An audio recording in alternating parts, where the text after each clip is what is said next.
Dulu di zaman Soeharto, saudara, Orde Baru, dengan segala kebaikan dan kejelekannya, saudara, itu jabatan politis itu hanya sampai di jabatan menteri, saudara. Di bawah menteri semua jabatan karir, saudara. Hampir semua jabatan karir. Dirjennya dari karir, irjennya dari karir, sekjennya dari karir, eselon 1, eselon 2 dari karir.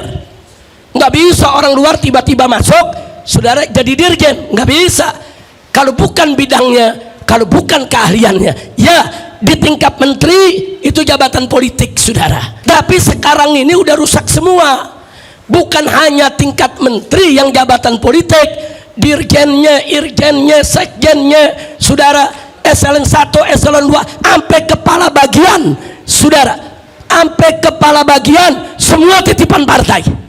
Dan maaf, ada kementerian yang dipegang oleh orang partai, saudara, sampai satpam cleaning service dari partai dia, saudara. Apa ini negeri mau diatur begini bagaimana? Nah, jangan kayak sekarang. Sekarang kan banyak ngawuran nih. Bankir diajak diangkat jadi menteri kesehatan. Nah, akhirnya dunia kesehatan dibisniskan, saudara. Fakta kok. Bos Gojek dari menteri pendidikan. Kalau bos Gojek jadi menteri transportasi masih logis, saudara. Nah, tapi kalau jadi menteri pendidikan, kita lihat akibatnya. Perguruan tinggi, saudara, semua dibisniskan. Menteri pertahanan disuruh nanam singkong. Ini menteri pertaniannya kemana? Astagfirullahaladzim. Ini kok jadi ngawur begini, saudara? Kenapa? Itu tadi, ini cawe-cawenya partai politik, saudara. Semua mau diambil alih oleh partai politik, semua. Mau itu kementerian, mau itu kedutaan besar, saudara, mau itu komisaris daripada BUMN, semua mau dibagi-bagi di antara orang partai. Nah, jadi rakyat yang bukan orang partai bagaimana? Nah, kalau sekarang kita lihat, saudara, menterinya dari partai, dirjen, irjen, sekjen dari partai, kepala-kepala bagian dari partai. Tahu-tahu orang yang nggak ngerti apa-apa masuk ke dalam, saudara, kementerian, dapat jabatan. Gimana ceritanya? Wah, belakangan terakhir ada biduan lagi dapat honorer. Ini apa ceritanya ini negeri, saudara? Hancur ini negeri kalau kita percayakan negeri ini kepada partai, saudara.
Ya ahlan wa sahlan wa marhaban bikum.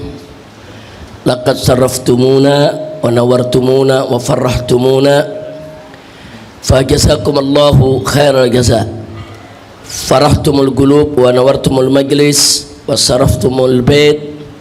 Wa sallallahu subhanahu wa ta'ala an yubarika lana yubarika lakum. Amin ya rabbal alamin. Terima kasih kepada para tamu kita yang datang pada hari ini. Sebelum kita berbincang, para tamu menyampaikan apa yang ingin disampaikannya, terlebih dahulu kita membacakan satu ayat atau satu hadis untuk kita tabarruk, ifadah wal istifadah, supaya kita bisa mendapatkan manfaat keberkahan dari silaturahim kita pada hari ini, insya Allah. Biasanya untuk memulai majelis pertemuan, saya bacakan ayat atau hadis yang dinukilkan oleh Al-Imam An-Nawawi dalam kitab Riyadhus Shalihin. Majelis pertemuan kali ini kita sudah sampai di bab fil mujahadah. Al-mujahadah itu artinya kesungguhan di dalam ibadah kepada Allah Subhanahu wa ta'ala. Di pertemuan yang lalu sudah kita sampaikan ayat yang pertama, dan masih ada beberapa ayat lagi yang dinukilkan oleh Al-Imam An-Nawawi dalam kitabnya Riyadhus Shalihin. Kita bacakan. Isma'u rahimakumullah. Qala radhiyallahu ta'ala anhu wa ankum jami'an. Qala Allah ta'ala walladzina jahadu fina lanahdiyannahum subulana wa innallaha lama'al muhsinin. Ayat yang pertama yang dikutip di sini adalah firman Allah yang berbunyi walladzina jahadu fina, dan orang-orang yang berjuang di jalan kami. Jadi berjuang di sini apakah itu menyangkut ibadat, apakah itu menyangkut muamalat, apakah itu menyangkut hubungan antara manusia dengan Allah ataupun manusia dengan manusia. Jadi kata Allah walladzina jahadu fina, orang-orang yang berjuang di jalan kami, maksudnya di jalan Allah, di ajaran Allah, lanahdiyannahum subulana, niscaya pasti kami akan menunjukkan kepada mereka subulana, jalan-jalan kami. Ini janji yang sangat indah dari Allah Subhanahu wa ta'ala.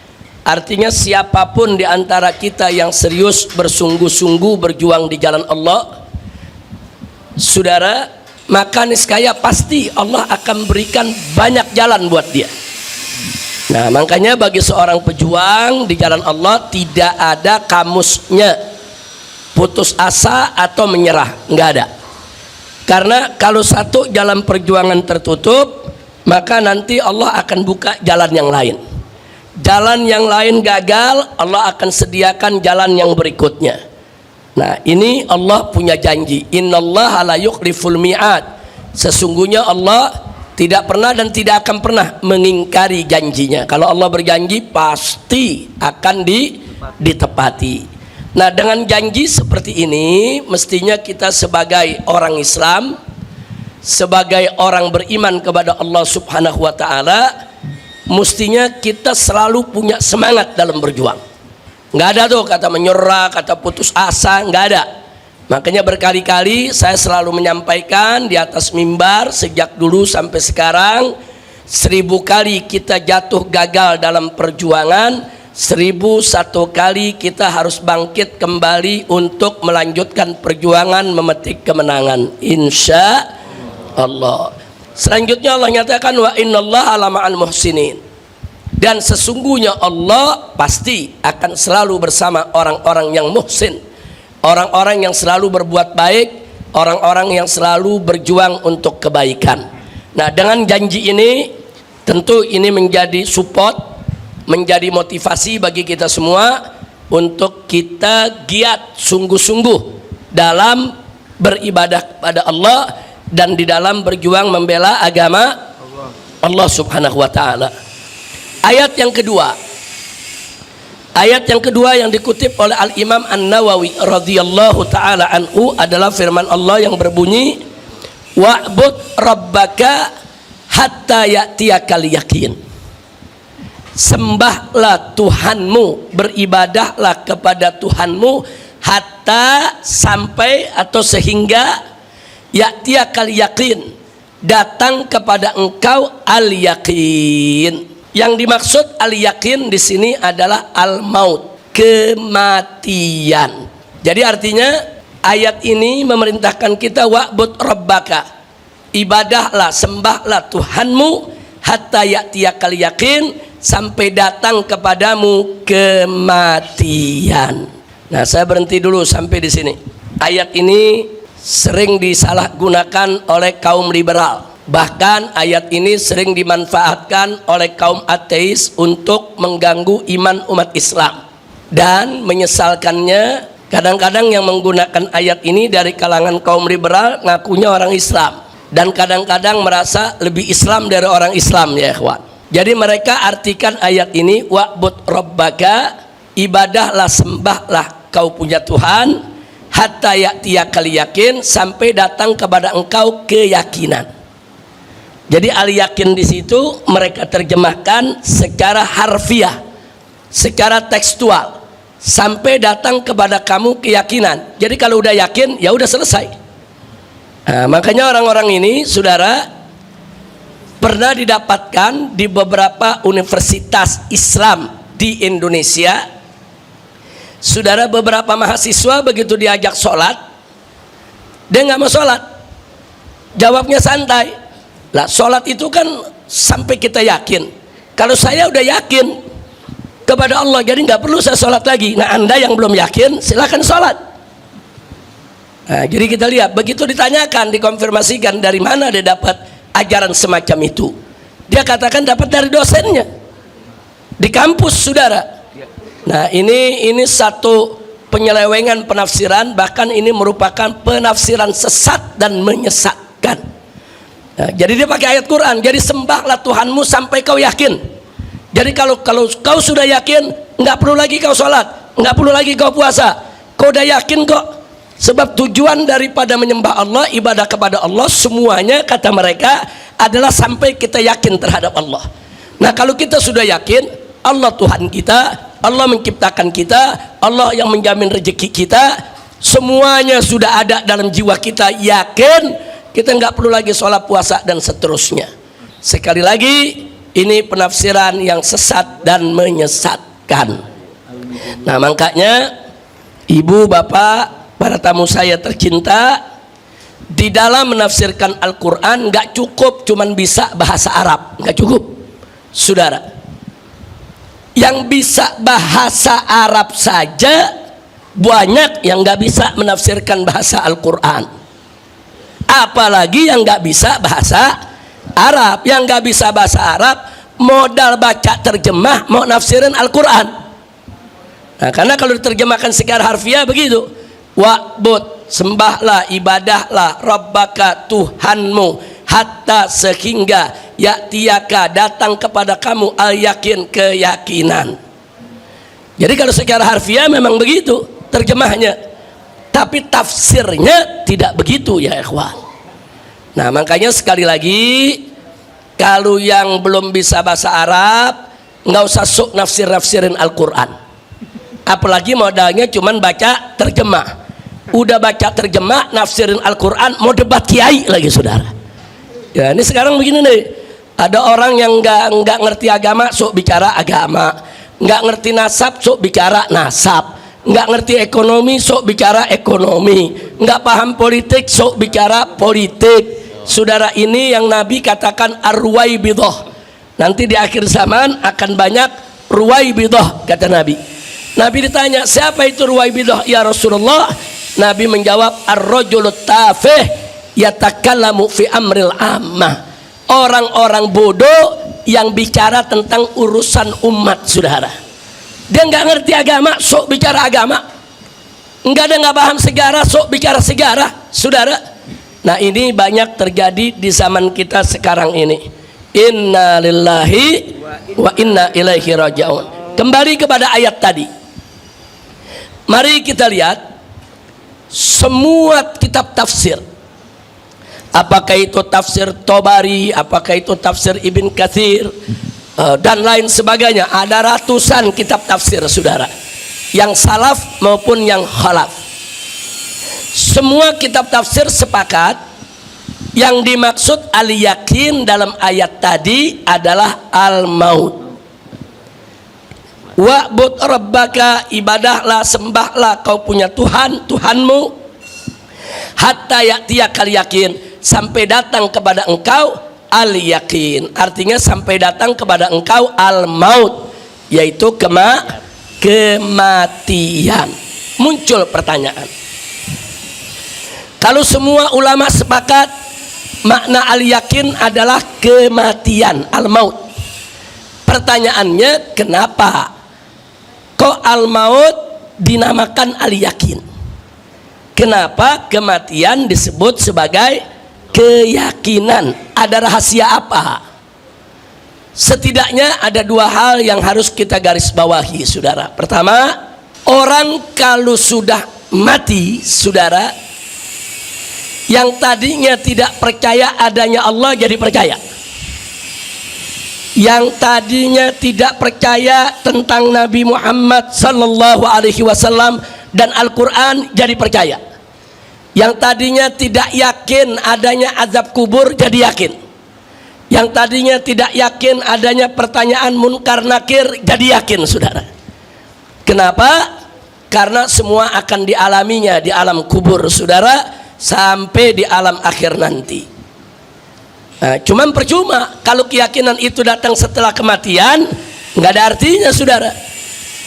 Jadi siapapun, mau orang yang beriman, mau yang kafir, mau yang ateis, saudara, begitu mati, saudara, semua tabir keraguan akan tersingkap. Semua tabir keraguan itu akan tersingkap. Yang tadinya nggak percaya adanya Allah jadi percaya, yang nggak yakin adanya yaitu pahala dan dosa jadi yakin, saudara. Makanya al-maut itu disebut al-yakin. Bu, ibu, paham bu ya? Nah, jadi sekali lagi tuh, kenapa al-maut disebut al-yakin? Al-maut disebut al-yakin karena memang dengan kematian yang nggak yakin jadi yakin, yang nggak percaya jadi percaya tentang adanya Allah, Rasul, malaikat dan seterusnya. Yang kedua, apapun agamanya, mukmin ataupun kafir, semua percaya dan yakin, suka tidak suka, rela tidak rela, mau keras kepala lagi, saudara, semua yakin bahwa kita manusia pasti akan mati. Nggak ada yang nggak yakin, semua yakin. Kenapa? Kita lihat dengan mata kepala kita sendiri. Ibu kita meninggal, bapak kita meninggal, istri kita meninggal, anak kita meninggal, saudara kita meninggal, guru-guru kita meninggal dunia, sahabat-sahabat kita meninggal dunia. Semakin kita tua, semakin umur kita bertambah, semakin banyak sahabat kita yang meninggalkan kita. Kadang-kadang pada akhirnya kita sendirian karena semua teman sudah meninggalkan kita, saudara. Jadi nggak ada yang nggak percaya kalau kematian itu pasti datang. Kullu nafsin dha'iqatul maut, saudara. Jadi kematian itu memang udah harga mati, semua pasti mati. Nggak ada kita yang hidup abadi, saudara, kecuali yang dikehendaki oleh Allah Subhanahu wa Ta'ala, seperti para malaikat yang hidupnya masih ada sampai hari kiamat. Jadi yang bisa hidup lama seperti itu hanya mereka yang dikehendaki oleh Allah Subhanahu wa Ta'ala. Nah, itulah rahasianya kenapa al-maut di dalam Al-Quran disebut al-yakin. Karena yang pertama, saudara, siapapun manusianya, apapun agamanya, seorang ateis sekalipun, semua percaya kalau kematian akan datang. Yang kedua, apapun agamanya, ateis sekalipun, saudara, begitu dia mati, segala tabir keraguan akan tersingkap. Jadi yang dulu nggak percaya adanya Allah, begitu mati jadi dia percaya, oh ternyata Allah ada. Yang dulunya nggak percaya ada pahala dan dosa, begitu dia mati baru dia yakin, oh kalau gitu pahala dan dosa itu ada. Nah, mudah-mudahan kita semua yang hadir di sini mendapatkan keyakinan seperti itu sebelum kita mati, saudara. Karena kalau keyakinan datang setelah kita mati, tidak ada gunanya keyakinan tersebut.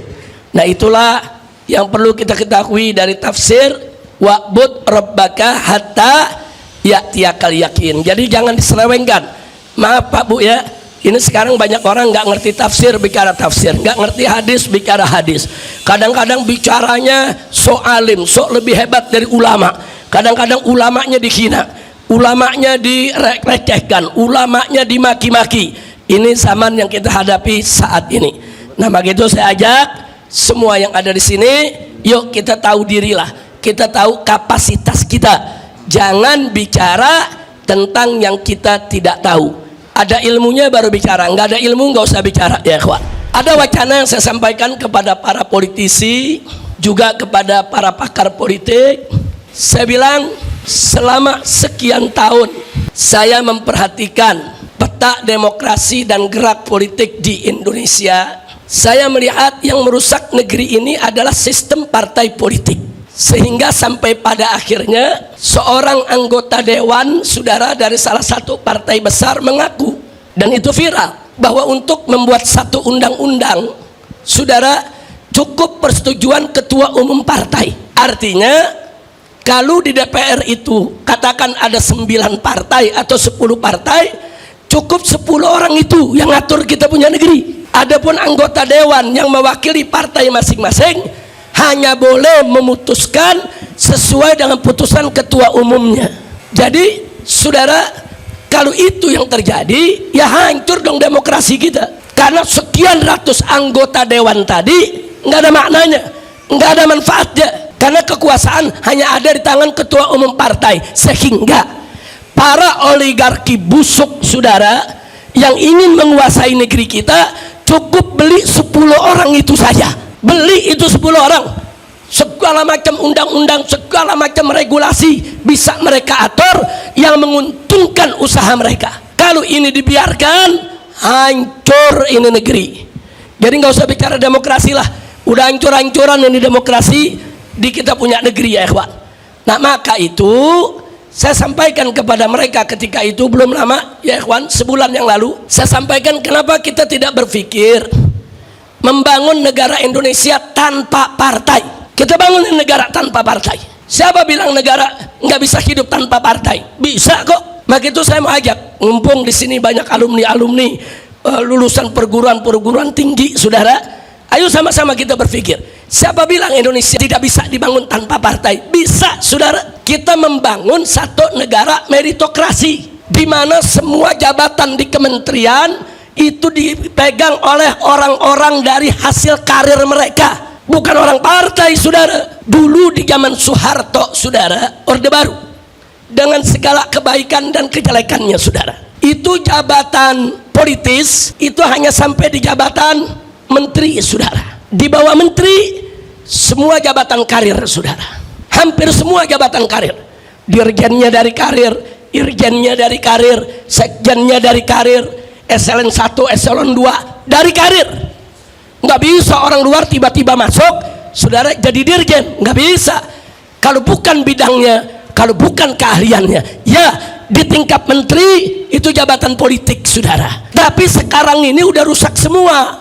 Bukan hanya tingkat menteri yang jabatan politik, dirjennya, irjennya, sekjennya saudara, eselon 1, eselon 2, sampai kepala bagian saudara, sampai kepala bagian semua titipan partai. Dan maaf-maaf, ada kementerian yang dipegang oleh orang partai saudara, sampai satpam cleaning service dari partai dia saudara. Apa ini negeri mau diatur begini bagaimana? Makanya tadi maaf saya katakan, selama sistem multiparti ini masih ada di kita punya negeri, yang kalau satu kementerian dikuasai oleh satu partai kemudian dijadikan ATM-nya saudara untuk membesarkan partainya, jangan mimpi demokrasi di Indonesia akan sehat. Nah waktu itu saya sampaikan kenapa kita nggak bubarkan lagi itu semua partai. Terus ada yang nanya, Habib, kalau nanti partai dibubarkan bagaimana milih anggota DPR-nya? Oh gampang, DPD bisa tanpa partai. DPD para senator dipilih dari setiap daerah tanpa partai, calon independen. Kalau DPD bisa, DPR juga mesti bisa dong. Kalau perlu DPD-nya hapus, ganti DPR yang calon independen tanpa partai, sehingga setiap anggota DPR independen bisa menyuarakan rakyat tanpa ditekan oleh atasan saudara. Bisa kok. Siapa bilang nggak bisa saudara? Omong kosong kalau dibilang nggak bisa. Biasanya yang bilang nggak bisa ya orang partai, karena takut partainya dibubarkan. Kira-kira paham ibu ya? Ini tamu saya sama nih, paham semua nih ya. Saya bukan lagi berkhayal nih, bukan nih. Ini lagi lempar wacana saudara. Ini wacana dalam dunia politik penting. Nah sehingga saudara, presiden dipilih secara independen, DPR dipilih secara independen, betul-betul semua rakyat yang pilih. Negara ini bebas daripada tekanan partai saudara. Itu pertama. Baik, andai kata pun negara tanpa partai itu sulit saudara. atau belum bisa dilaksanakan saat ini, atau perlu 1 atau 2 dekade lagi mendewasakan masyarakat, saudara, maka solusinya cukup Indonesia punya 2 partai saja. Bisa, saudara. Amerika Serikat, negara yang begitu maju, bisa ke 2 partai, Partai Republik, Partai Demokrat, selesai. Di Indonesia bisa. Indonesia ini dari dulu sudah terbelah, saudara. Cuman ada 2 bagian. Satu bagian mendukung pemberlakuan syariat Islam, satu bagian enggak mendukung pemberlakuan syariat Islam. Simple, bikin 2 partai, partai yang mendukung syariat, partai yang tidak mendukung syariat. Silakan umat mau pilih yang mana, saudara. Simple, dan itu lebih sehat. Kenapa lebih sehat? Kalau partai Islam yang menang, maka partai sekuler silakan jadi oposisi untuk mengimbangi daripada kepemimpinan partai Islam.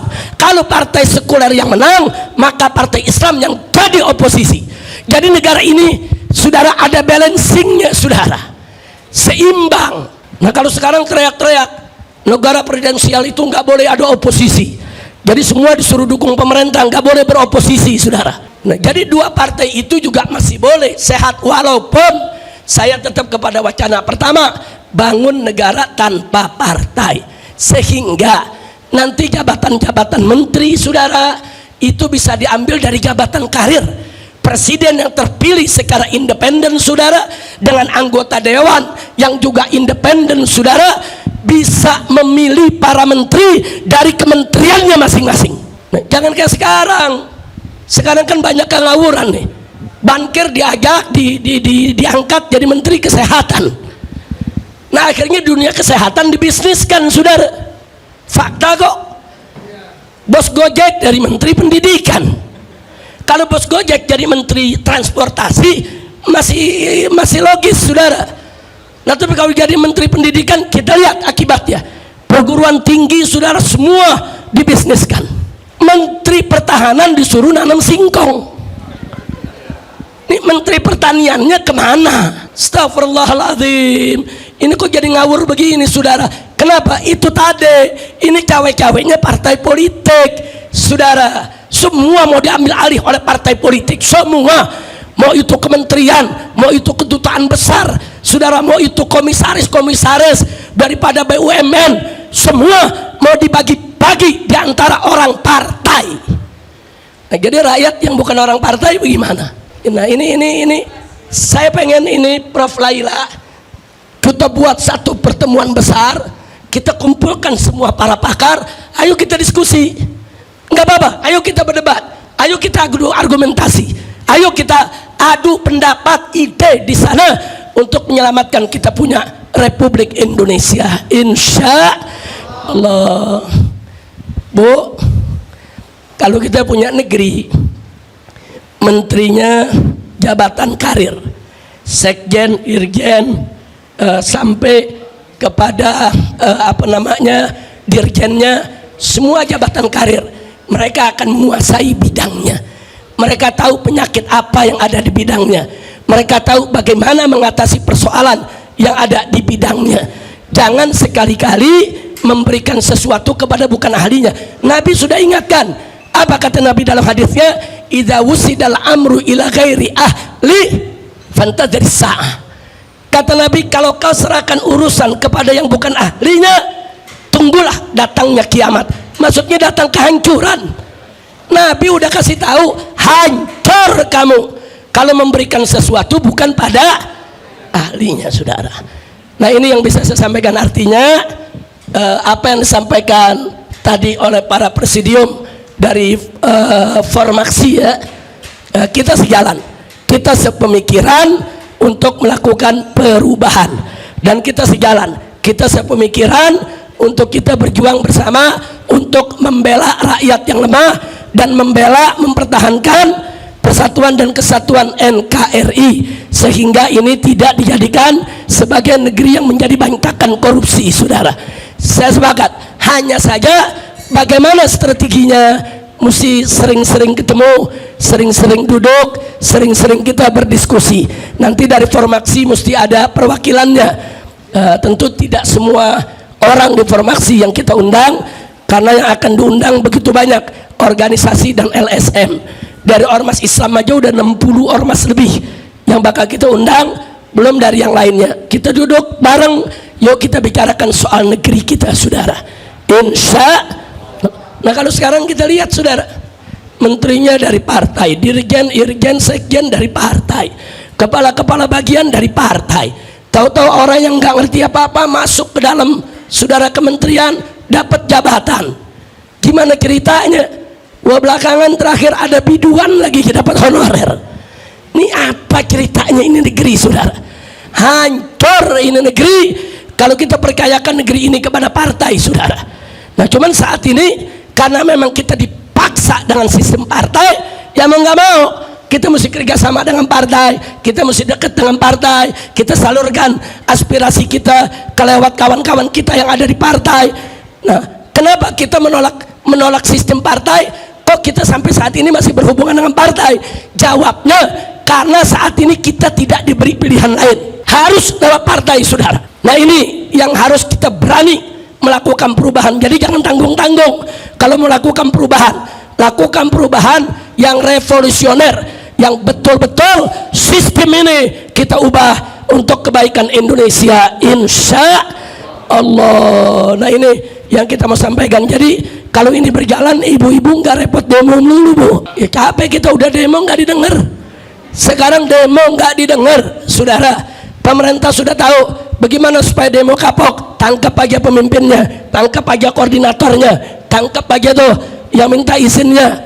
Nah jadi sekarang setiap demo padam, demo padam, demo padam, karena mereka sudah pelajari bagaimana cara menundukkan demo.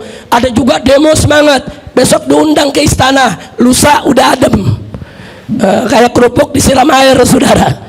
Nah ini yang terjadi di kita punya negeri. Baiklah, insya Allah ke depan kita akan buat pertemuan, ibu, dengan para tokoh bangsa kita untuk merumuskan strategi bagaimana menyelamatkan negeri, insya Allah. Dan itu tadi, kita nggak mau ngobatin kayak koreng, obatin sini muncul sini, obatin sini muncul sini, tapi kita pengen satu strategi yang punya formula bisa mengobati semua penyakit yang ada. Saya hanya sekedar menyampaikan wacana. Saya beberapa waktu yang lalu diskusi dengan beberapa pakar ilmu politik dan dengan beberapa politisi. Saya mengkritisi sepanjang yang saya alami berdasarkan pengalaman, pengamatan, saudara, dan penelitian. Saya lihat rusaknya kita punya negeri saat ini. Kenapa sulit untuk diperbaiki? Karena kerusakannya dari sistem. Kalau sistem sudah rusak, akan sulit kita perbaiki. Ibarat tubuh kita, ada orang nih punya badan, saudara, banyak kudis atau koreng sekujur tubuhnya. Kemudian berobat ke dokter. Begitu berobat ke dokter, ternyata ketahuan bahwa dia punya penyakit pada darahnya. Nah, tapi kemudian si dokter itu ngobatin korengnya satu-satu. Koreng ini diobatin pakai salep, koreng ini diobatin pakai obat, saudara. Baik koreng yang di sini muncul di sini, baik di sini muncul di sana. Hanya dokter itu mengambil kesimpulan kepada pasien, kalau Anda mau sembuh, ya mesti cuci darah. Karena ini sumbernya di sana. Kalau Anda nggak mau cuci darah, hanya cuman mau diobatin satu persatu itu koreng, nggak bakal baik-baik. Baik yang di kaki muncul di tangan, baik di tangan muncul di badan, baik di badan muncul di muka. Ini darahnya yang mesti diberesin, darahnya mesti diobati. Nah saya melihat penyakit di kita punya negeri begitu. Kenapa banyak terjadi korupsi, saudara? Karena memang sistemnya memberi peluang untuk korupsi. Kenapa banyak money politik di dalam demokrasi kita? Karena sistemnya memang memberi peluang untuk money politik. Ini yang jadi persoalan. Jadi walaupun kita teriak-teriak mengharamkan, walaupun MUI sudah keluarkan fatwa haram, saudara, walaupun kita sudah sosialisasikan ke masyarakat untuk tidak mendukung money politik, saudara, tapi karena sistem perpolitikan di negeri kita memberi peluang untuk itu, maka money politik nggak bakal pernah bisa diatasi. Bahkan sekarang sudah mulai ada usulan money politik itu supaya dilegalkan. Kenapa mereka mengusulkan money politik itu dilegalkan, saudara? Karena sudah putus asa, nggak mampu untuk mengatasinya.